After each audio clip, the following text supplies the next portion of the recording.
Capítulo 54, 9. Uso dos pronomes. Pronomes demonstrativos. Os pronomes demonstrativos são uma parte importante da gramática portuguesa e são frequentemente usados em questões do Enem. Eles são usados para indicar uma entidade específica dentro de um contexto e para distinguir essa entidade de outras.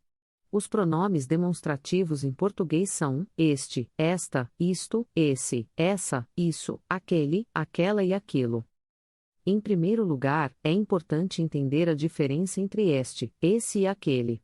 Este é usado para indicar algo que está perto do falante, esse é usado para indicar algo que está perto do ouvinte e aquele é usado para indicar algo que está longe de ambos, o falante e o ouvinte. Da mesma forma, esta, essa e aquela são as formas femininas desses pronomes. Por exemplo, se você estiver falando sobre um livro que está segurando, diria este livro. Se o livro estiver perto da pessoa com quem você está falando, diria esse livro. Se o livro estiver em uma prateleira distante, diria aquele livro. Isto, isso e aquilo são usados quando o objeto em questão é inanimado ou não especificado. São pronomes neutros, ou seja, não possuem gênero. Por exemplo, se você estiver apontando para uma ideia ou conceito, poderia dizer isto é interessante ou aquilo foi surpreendente. Os pronomes demonstrativos também podem ser usados para indicar a posição temporal de eventos. Este e esta podem ser usados para indicar algo que está acontecendo no presente ou no futuro próximo. Esse e essa podem ser usados para indicar algo que aconteceu no passado recente. Aquele e aquela podem ser usados para indicar algo que aconteceu no passado distante. Por exemplo, se você estiver falando sobre um evento que acontecerá na próxima semana, poderia dizer este evento será importante. Se estiver falando sobre algo que aconteceu ontem, poderia dizer esse evento foi interessante.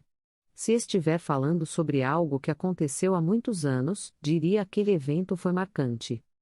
Os pronomes demonstrativos também podem ser usados em uma função deíctica, ou seja, eles podem indicar a relação espacial ou temporal de algo em relação ao contexto da conversa.